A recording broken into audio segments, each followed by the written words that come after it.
దీనికి ముందు వీడియో చూసారా? చూడకపోతే కింద ట్యాగ్ చేస్తా, ఇంట్రెస్ట్ ఉన్న వాళ్ళు చూడండి. మేమిద్దరం చాలాసేపు డిస్కస్ చేసుకున్న తర్వాత ఫైనల్గా బందర్ బీచ్కి వెళ్దామని అయితే డిసైడ్ అయ్యామన్నమాట.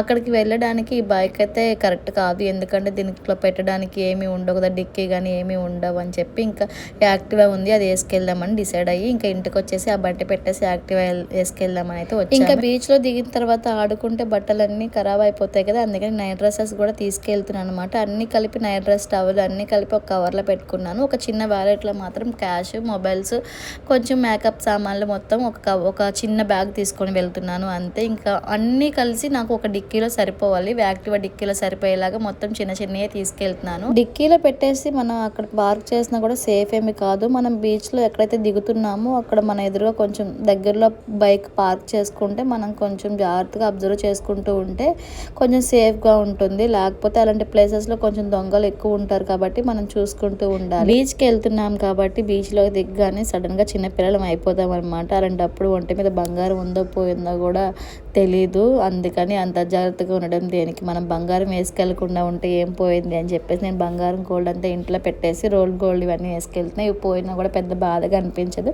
ఇంకా ఫుల్ ట్యాంక్ ఆయిల్ కొట్టించేసి స్టార్ట్ అయిపోయాం. ఫుల్ వీడియో కావాలి అంటే కామెంట్ చేయండి, అప్లోడ్ చేస్తాను. ఇంకా ఈ వీడియో అంతే, బాయ్ బాయ్.